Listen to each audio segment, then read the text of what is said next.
Dieter and Hutch coming to you at a time unknown. Hopefully you're having a great day. We're having a great day because we're going to be talking about edge rushers today. These are our favorite guys in the 2025 NFL draft, and we're going to break it down the same way that we did it last year. Early, middle, late. Who are our guys? And Jake, a pretty damn good defensive end, edge class, whatever you want to call them. I like a lot of these guys. A better class than last year? It's a crop. It's a crop, sir. Did they goose them up a bit? I'm surprised you didn't go there. They're goosing them. What a crop! What Listen, a crop! It's a crop, folks. They're at the top. I mean, Abdul Carter. Yeah. It's one of those things where sometimes, you watch the guy who's like, oh, this is the number one, and you're like, okay, he's pretty good. And then you watch him, and you're like, that boy can move. Like he's a special player. He's special.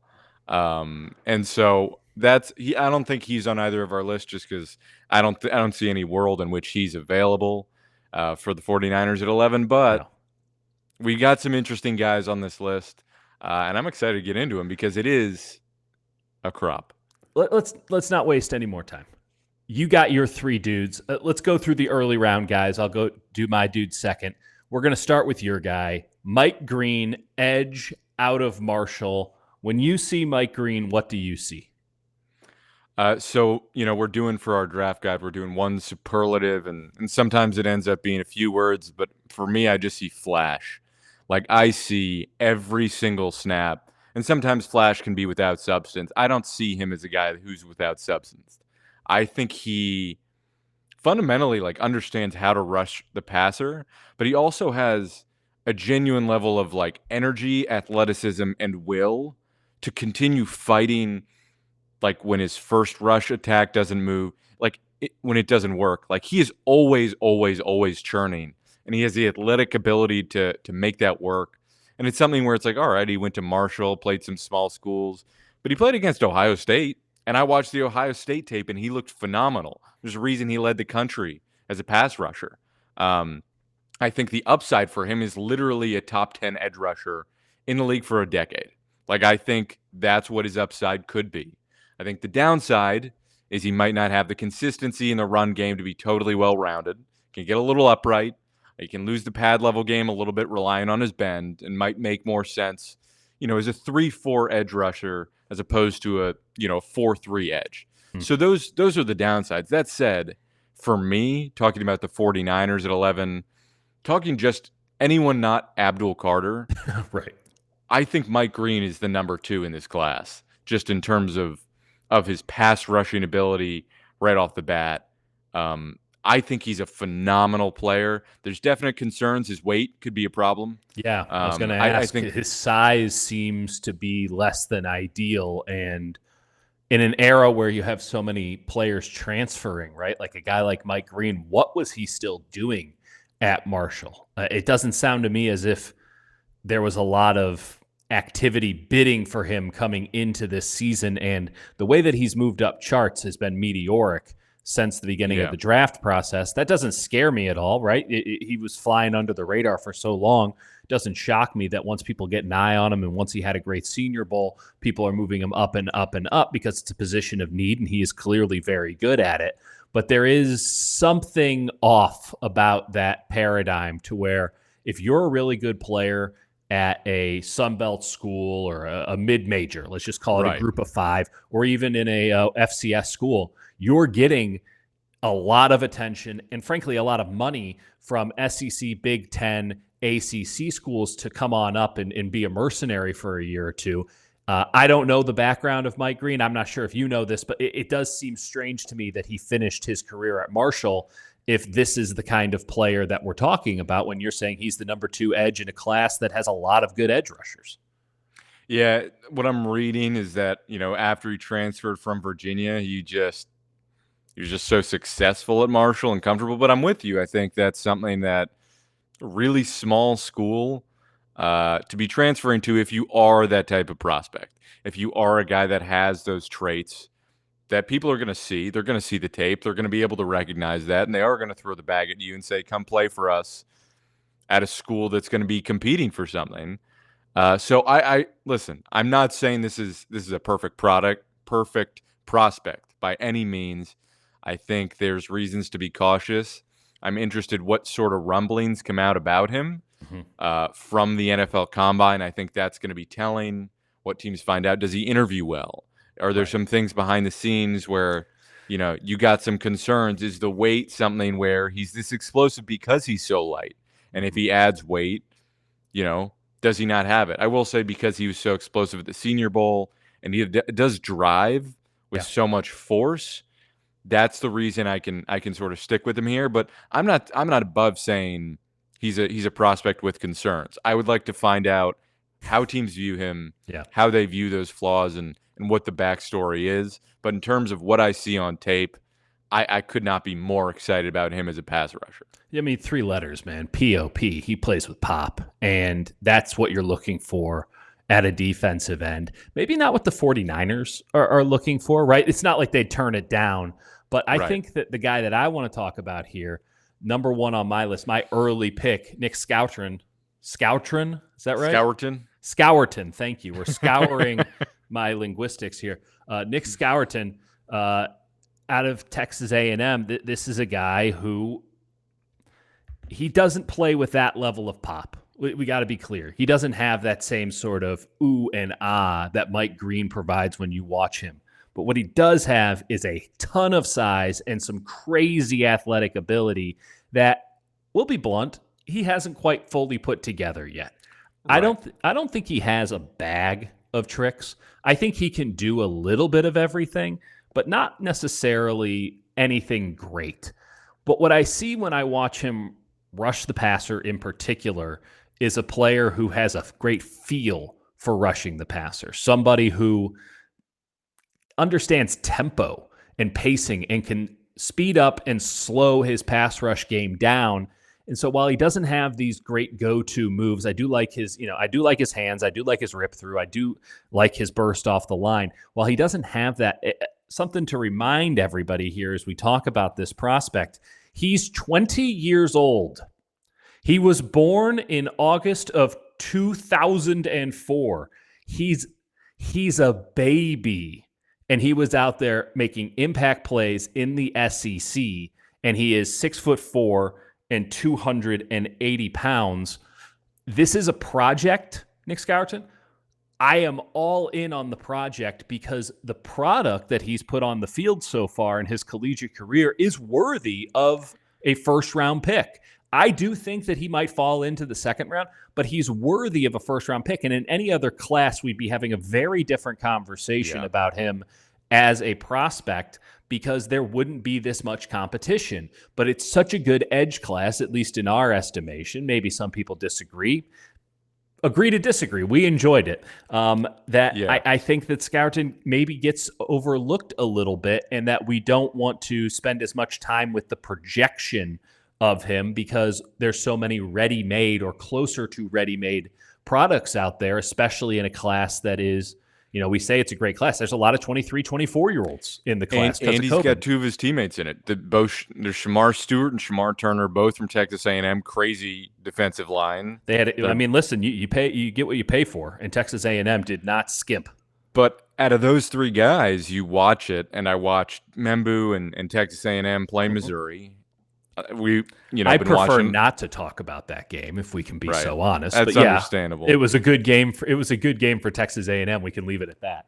But you watch that tape, and to me, I watch Shamar Stewart. The one who's just bull rushing, baby. And he is a guy that he just bull rushes, right? And if you figure that out, right? Like I watch him against LSU, and Will Campbell just figures him out.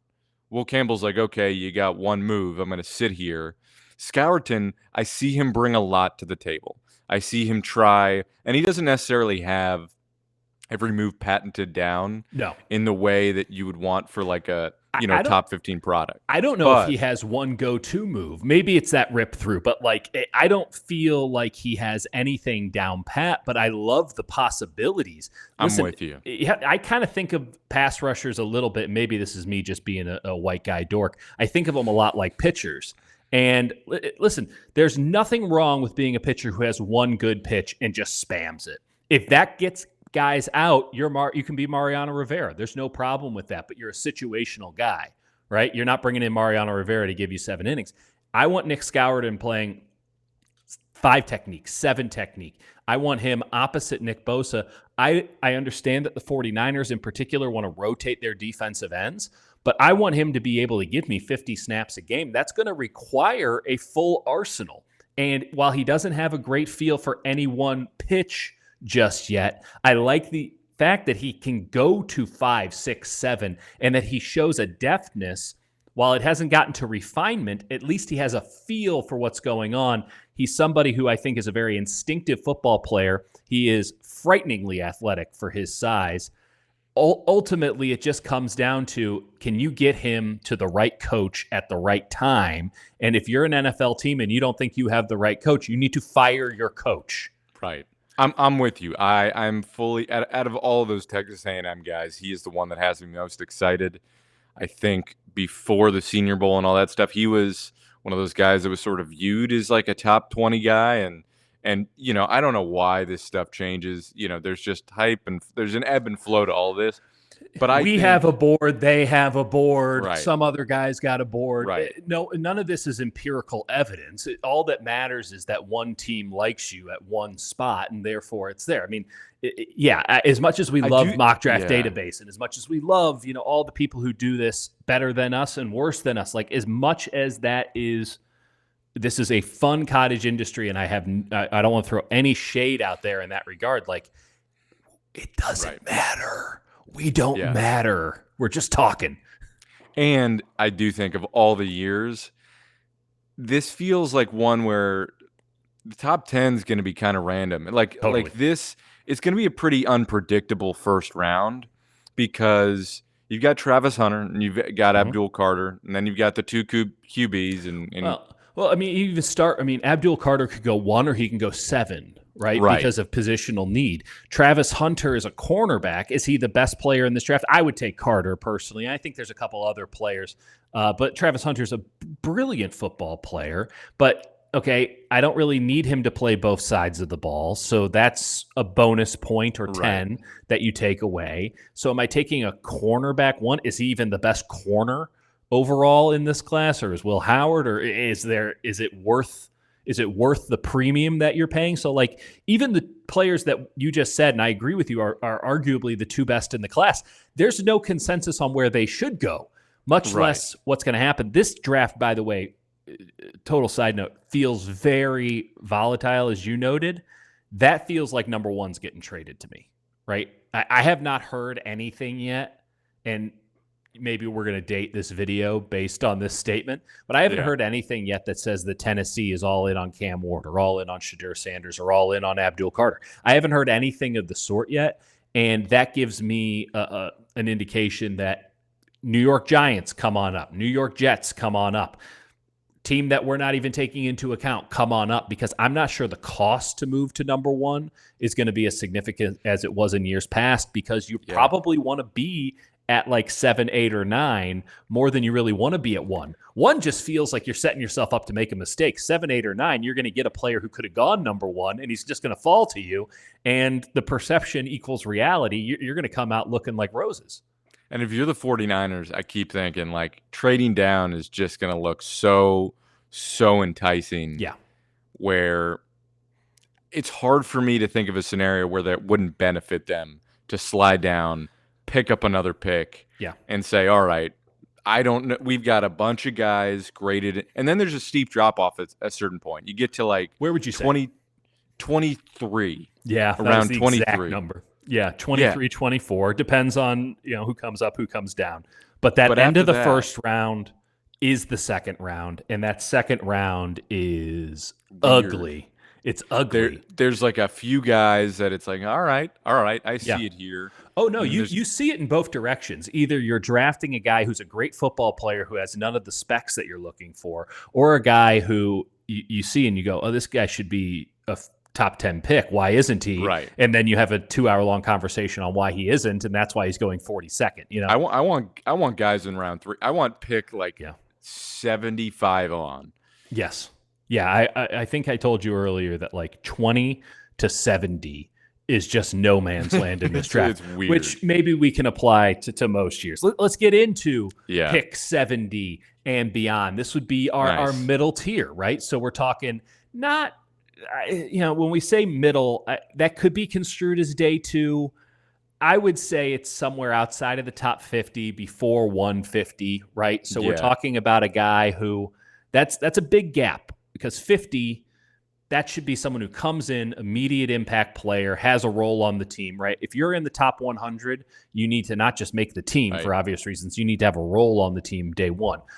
Day one guys need to have a starting job on the team day one, unless they're at a position of extreme premium. So 50 to 150 does run the full gambit of possibilities there, but it feels middle. So we're talking late second to maybe like, what is that, late 4th round? Kind of that's the middle meaty portion. And on defensive end, that's an interesting spot, right? Because you end up with a player like the one you want to talk about, Olufemi Oladejo. Yeah. Some people just call him Femi. This is a guy I've been watching a little bit of. Pretty raw, but you watch him and he's got like the ideal frame for an edge rusher. You can see the strength. I loved what I saw from the Senior Bowl, and I was even more intrigued when I watched the tape. And listen, he's a guy who's still learning to fully play the position, but he's got a little bit of a bag. He's got some serious strength. And I just think and I forget who it was. It was an ESPN, draft expert who was breaking down some guys. He shouted him out as one guy that he thinks is going to. Yeah, I think I saw that. Yeah. There's a couple maybe it's Jordan Reed. There's a couple of people who really like this guy, and I get why you would get attached to him. There's a lot to immediately be pulled towards when you watch the tape. He feels like a guy that, to me, you're going to see flashes in year 1, and if it works out by year 2, second half of year 2, people are going to be like, how did they get this guy? Like, he's going to be I wouldn't say like an elite edge rusher, but like he's going to be a guy that's going to be flying off the ball, that's going to be in the 6 to 10 sack range if all goes well, and he's like physical enough to really set the edge where you just go, we found this guy that we can throw in weird blitz packages, and he can be a stand-up rusher for us in the middle, or he can slot outside, and he can kind of do a lot for us, and he's got the frame, he's got the physicality. He's only going to grow into the position. I really like Femi Oladejo, and UCLA, again, we talked about it. Yeah. They know how to recruit guys with a lot of raw athleticism, and when you see it, it really pops off the tape. And that's kind of what you're looking for in the middle rounds. You're looking for someone who produced regardless of their physical traits, or somebody who didn't produce and you can chalk it up to played at UCLA. Like, sorry to crap on the Bruins here, but I don't think anyone's looking at UCLA football as a bastion of development and production. Don't tell that to Grant Cohn. Well, I think I'd like to think that Grant can live in reality here. Like, I'm not pretending as if Brady Cook, the Missouri quarterback, is going to do anything at the NFL level. Like, I'm a homer, but the hat does come off for this show, and it comes off for real life. Like, there is a difference between the college and the NFL game, and there is a requirement, frankly, to have a requisite level of athleticism. Some guys can get away without it. I would rather have it and then try to teach somebody how to go about being the best version of themselves, particularly when you think about at the NFL level. And as you alluded to, like, the role might not be as significant. This is why do I think Femi could be somebody who can be an every snap guy? Sure, there's an edge case on that, no pun intended, but unlikely. He's more likely a third down situational pass rusher, somebody who comes in and just goes at the quarterback like a bat out of hell. Especially with like no tape on him, and people are like, who is this guy? And he's figuring it out, but he's got enough traits to just make it work somehow. Yeah, that's exactly what you're looking for. This is somebody who can make an impact and gives you a little bit of something to chew on conceptually on, hey, maybe we can turn this into something. Because if we were just operating on production, we're not talking about drafting him here in the middle. 4.5 sacks. He had some moments. Yeah, but again, UCLA football, not a beautiful season for them. No, and I mean, listen, there's a lot of guys who had a lot of production later, and we'll get into one of those guys. Let's go to my middle guy here, and his name is Josiah Stewart. And a lot of the same things about Femi can be said about Josiah Stewart. This dude has obscene, and I truly mean this, obscene burst off the line of scrimmage. He is so deeply enjoyable to watch come off the ball that it feels ridiculous that he's available here. The issue is he's just raw. There's not a lot of nuance to his game. It is see ball, get ball, kill man with ball, seek and destroy. But let me give you a comp here because he's 6'1" and 245 pounds, Jake. And you think about edge rushers, that's not ideal by any stretch. That's again like Mike Green, but Green's taller. Right. But yeah, that's my concern with him. You can't make a guy taller. I mean, 6'1" is an issue. And so 245, like, okay, where's the extra weight going to go on? Like, this guy's maxed out on the frame. Right. Let me tell you who he reminds me of. And I'm so glad that I had this thought. Because the second I start watching someone, I just say, who does he remind me of? And I typically call it a superpower. Sometimes I'm wrong. But my first gut feel, I'm pretty good at it. And this guy looks like Hassan Reddick to me. You know what Hassan Reddick is? 6'1" and 245 pounds. They're the same flipping size, Jake. Yeah. And they play the game in a very similar way. Hassan Reddick was a middle linebacker and an outside linebacker at Temple when he got drafted. And a lot of him going to the NFL was teams just thinking, oh, we can do something with that. And it took forever to figure it out. Well, you go to Arizona, years? You know. Yeah. It didn't take that long once he got to Philadelphia. And I see a player who has such violence, who has such explosion, and I think to myself, man, if the San Francisco 49ers and Chris Kusarik with that wide 9 want a viable backup for Nick Bosa, not across from him, but for Nick Bosa, have I got a guy for them? Play him 20 snaps a game when Bosa is out, or move Bosa to the opposite end. You now get to have him playing far wide. Get him all the way out there and let him go to work. He doesn't have to be the next DeForest Buckner or the next D Ford or anything like that. He just has to be a killer. Josiah Stewart is a beast, man. And I like him a lot, dude. It's hard not to like him. Like, all he did was produce. It's basically just betting against someone that size. But I watched him. I'm not a Big Ten guy, but I watched him in the Big Ten kick ass. So, like, how hard is it to imagine him being productive at the NFL level when he has all of these positive traits and production at the collegiate level at the highest for the best team in college football 2 years ago? Like, it doesn't feel like that big of a stretch for me. I'm with you. And to me, I was looking at him, and he felt a little bit similar to Princely Umanmielen. Yes, good call. But I like Umanmielen's length. Yeah, Princely's got way more of a bag too. Like, he's coming at, he's got spins and shit. His spin counters is exactly what I said. Princely's got that. But like, this guy's talented. I was like, if Umanmielen's like a round 2, like maybe the 3rd edge in the class. Yeah, he might sneak into the bottom of round 1. This guy might be like the round 3 to 4 alternative to that. Mm-hmm. And I said, I don't think he's as crafty, and he relies on speed a little bit too much. He's that's a great point. He relies on speed too much to be considered a first or a second round pick, but he doesn't rely on speed too much to be an NFL player who's productive. Like, totally. Because you're not asking him to be Nick Bosa. You're asking him to work off of Nick Bosa or to fill in for Nick Bosa for a third of the overall snaps. Correct. And that's all. And when you're taking a guy in the 3rd or the 4th round, that's all you're asking. Like, that, you're not putting the fate of the team's pass rush on his shoulders unless 97 gets injured. And you can get him in matchups where you say whichever tackle is more susceptible to speed rushes. And then you can have like a power speed combo where you get the more advantageous matchup to what fits. And you get different sort of puzzle pieces to guys that work better against certain tackles. Like, I don't even like Kelvin Banks that much, but he struggled against Kelvin Banks. Yeah. Because Kelvin Banks is a monster of a man who's got pretty good feet, and well, at least when he sets them. And like that, he opens those hips up.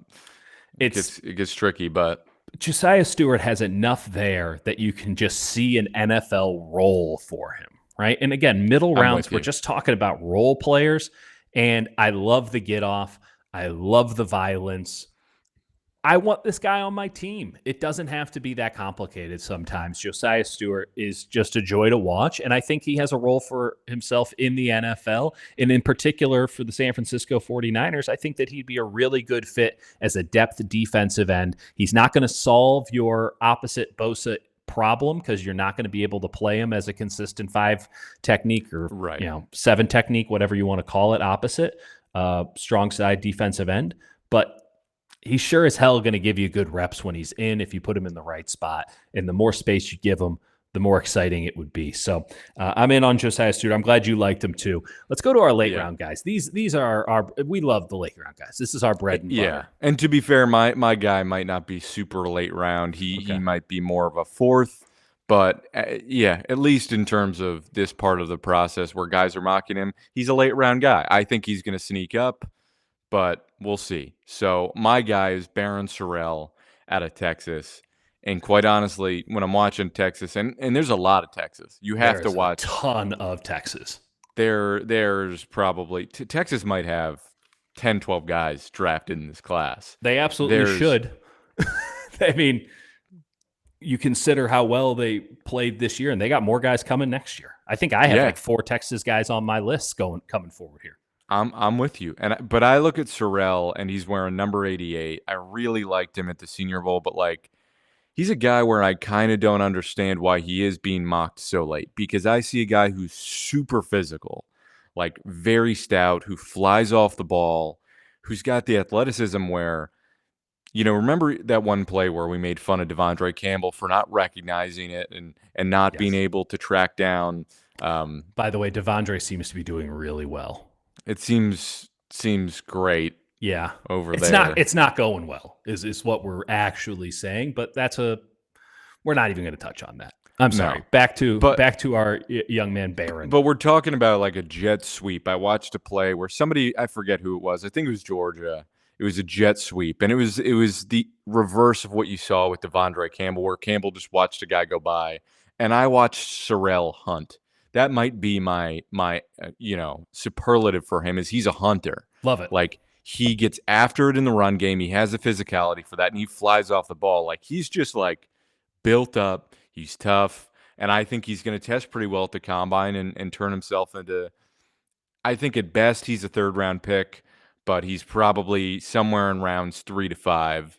Okay. I think Oladejo is probably going to test a little bit better, and just have some of the sweet upside that a team like the Rams is going to say, all right, give him to us in round 3. Yeah. Really think he's going to the Rams. I also thought we love how the Byron Rams Young, draft. We love how the Rams draft. The Rams might have stolen a couple players off of this podcast. Can't confirm or deny. Yeah, they always do. But Barron Sorrell, he's my late round guy. I like him a lot. I've talked about my late round guy a couple times already on the pod. I liked a lot of the late round guys in this class. Turns out they weren't in this class. A lot of guys decided, by the way, correctly, because we're talking about late round guys. A lot of I went through like 4 dudes who were like, yeah, I'm staying in school. Some guys who should have come out of school, quite frankly. Interesting. Some interesting choices in this draft. Money matters, right? You can make money at the college level. That's what it is. Well, that's what it is. No position is this more, and we'll talk about this position later, but I want to get this point in because I think it's important. Like at no position is this going to hurt NFL draft stock more than running back, right? If you're a running back and at the college level, the running back is still king. It's still like 1994 at the college level. If you're a great running back and you're not going to go in the first 2 or 3 rounds and you're at a major school, or you can go to a major school, why would you turn down multiple millions of dollars to sign a contract that is like, $2 million total and you can get cut after one injury? Right. So like, why would you turn down good money in hand where you can be the king at Penn State? This is what Singletary at Penn State did. He's like, okay, so what? I'm going to get drafted in the 3rd, 4th round, or I can make $4 million, I'm guessing, to stay at Penn State, compete for a national championship, and then be able to sell cars in the state college area for the rest of my life. Like, dude, like that's a smart decision. Everyone else in defensive ends, I would say the same thing. That's how you get Ja'Cory Krosky-Merritt, who I really like, who's like the guy out of Arizona, who's, played one game this season,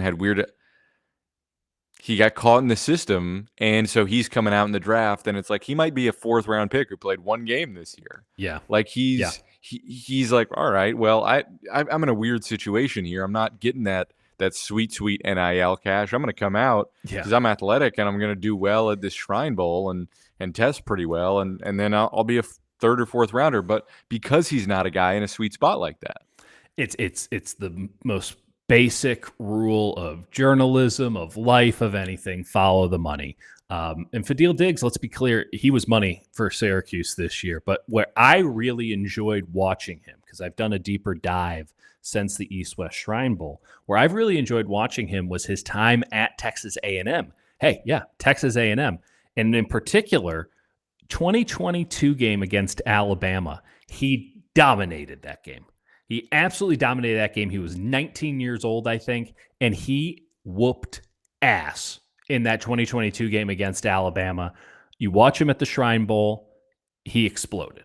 There were a lot of good ends. I think that was a really good line class in both directions. We got very lucky this year with the Shrine Bowl. Maybe that's just speaking to the level of talent in this draft class, where both lines provided plenty of options to really chew on. But I thought Diggs looked as good as damn near anybody, save for J.J. Pegues at the Shrine Bowl on the end or on the line in particular. He's got the frame. He's got the size. And I think that the production has really been there. I know that Syracuse gets poo-pooed on, and I know that his season in particular in 2024 wasn't incredible. I think he had 7.5. Right. You watch them, and some of them are pretty weak. I mean, not to take a sack is a sack, but it didn't feel like, to use the word again, I didn't feel a lot of pop from Diggs on tape. I saw it in one-on-ones. I saw it at the Shrine Bowl, all that. And you see it back when he was at A&M. I think this is a guy who gets up. I think this is a guy who plays up to moments. And when you're playing for Syracuse, again, my apologies. I know they had a wonderful year and they're doing a nice job as a program. It's hard to get amped when you're at the Carrier Dome, baby. Like, and you got Kyle McCord just throwing 800 times a game. Just ripping. So I like a lot of what Fran is doing at Syracuse. I think that they have a lot of very good players. He did a nice job of recruiting, like getting a guy like Diggs to leave A&M to come to Syracuse, right? Because, hey, A&M is going to throw a ton of money here at their line. You're not going to have the same opportunities anymore. Go take a nice situation at Syracuse, be in a little bit of a lower level. This is where it reflects in the thing. But I think this is a guy who has a chance. And when you're talking about a late edge rusher, they could flame out incredibly. Oh, yeah. Right? Oh, yeah. You're just looking for somebody who you think can give you get through their rookie contract, right? Just give me the 4 years. Can you give me 4 years of being an NFL player? You might get Robert Beal Jr. Right, who can't play, but because the 49ers, he's a bona fide scrub to go full Stephen A. By Smith. the way, he was a guy that was coming out of Georgia who didn't play at Georgia. Right, which you then chalk up to, how could he? There's so many good players, and what a talent. Yeah, and he jumped off the ball, and there was some stuff to like. But again, that's the point. And I'm not just trying to rip Robert Beal Jr., but the point is, in the last 3 rounds, you don't really know, and so you want something to latch onto. You're not going to get both things that you want. You're not going to get the tape, and you're not going to get the skill or the intangibles. You're not going to get that athletic testing. You're not getting both. You have to pick one or the other. I think with Diggs, you're kind of getting a half of both. I think he's done enough production-wise at the college level to where you feel comfortable taking the chance. And I think that he's got a good enough frame, though he could put on certainly more weight, to where you go, okay, this could be something. And I think that there's good explosion in his game, right? So you're not just taking a jag where, hey, yeah, he was a good college player and maybe he'll be a good NFL player too. Like, you can feel like there's upside there. But Fadil Diggs, I think is somebody who I can't quit. I wanted to look for a bunch of other guys to not talk about Fadil Diggs. I'm still talking about Fadil Diggs because it doesn't feel appropriate that a guy like this is a possibility in round 6 or 7. He feels like somebody who should be taken in the 4th round all day, every day. And maybe he will be. Can't say that won't happen. NFL draft is wild like that. Raiders once took a guy that Mel Kiper Jr. didn't even know about. But I love the Raiders. They're the best. They're the absolute best. That guy flamed out of the league 2 years later. So pumpkin pie man got it. Yeah, they're still on top of it. Tom, I'm sure, is going to turn around the ship regardless.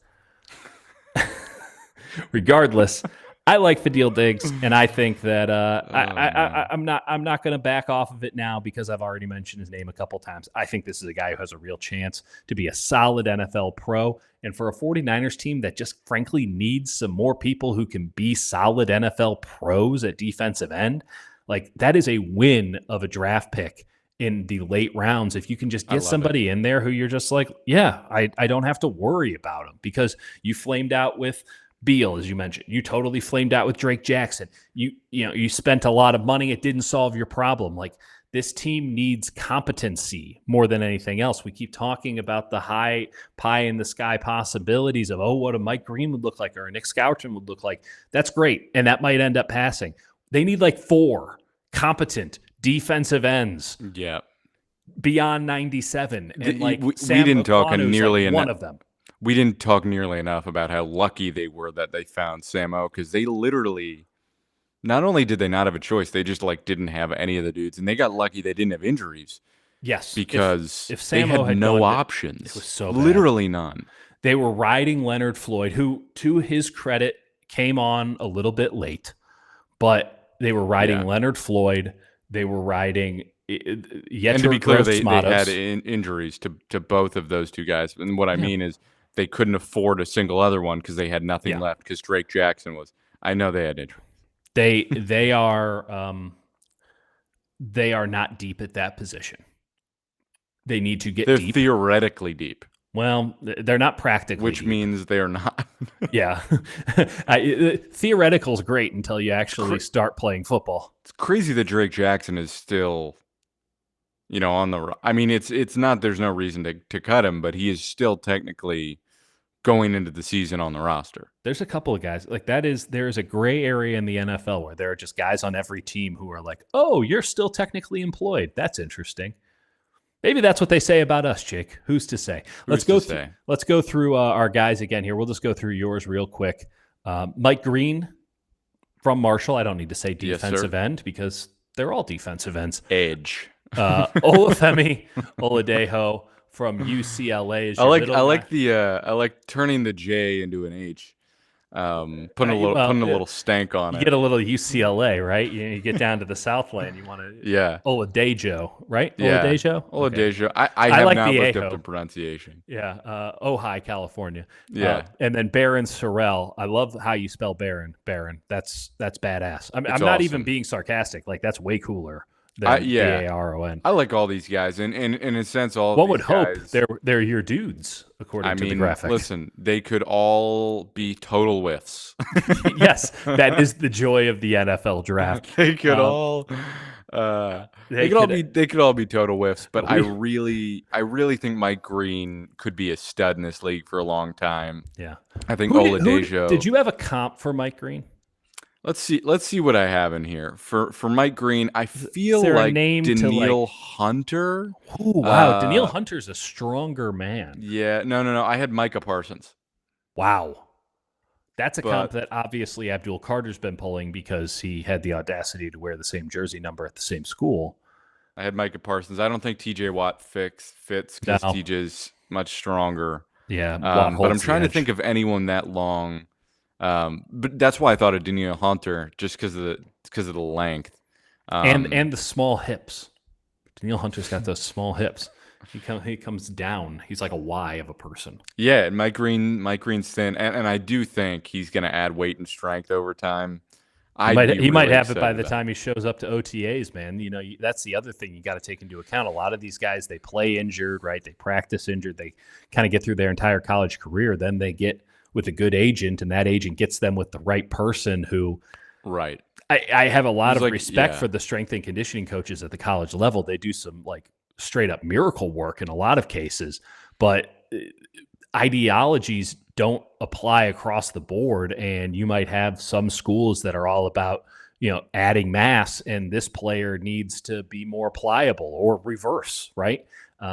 It's mostly about adding mass at the college level. They're just trying, brother. It's That's all about exactly adding right. mass. There's a lot of, yeah. So it will be interesting to see, because there's a lot of movement yet to be made on these boards, and there's a Yep. lot of muscle and really good work that can be done from these prospects to put themselves in a better position to start their NFL careers. Let me quickly go through my guys. Nick Scourton, edge from Texas A&M. He's 20 years old. He doesn't turn 21 until after training camp starts.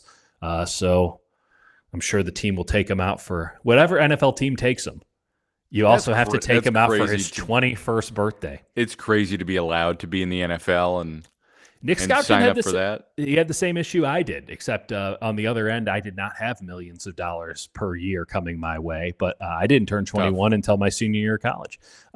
Josiah Stewart, edge out of Michigan, is my middle guy. He does not have the same young predicament, I think would be the nice way to put it. What he does have is crazy explosion off the line of scrimmage and a very Hassan Reddick-like game, which I'm into. Hassan Reddick's a really fun player once he got to the right spot. And then, as per usual, my late pick is Fadil Diggs out of Syracuse. This is a great list, Jake. And this is how we're going to do it with corners, with offensive linemen, in particular, interior offensive linemen, tackles. We're going to do this with every position.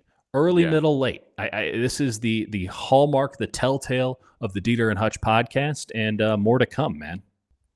We got more. We're going to keep grinding. And yeah, this thing is going to keep ramping up, and then all of a sudden the draft's going to be here, and we keep chipping away at our. That's when we really go to work.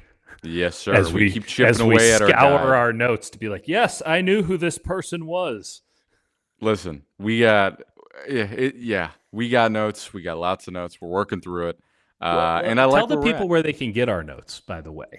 Well, we are working on our draft guide. That's right. And what we are going to do, and again, this is our goal, to be fully transparent, is to have this out roughly a couple weeks before the draft. Right. Because this is the draft guide, not this video. It would be very untimely accordingly.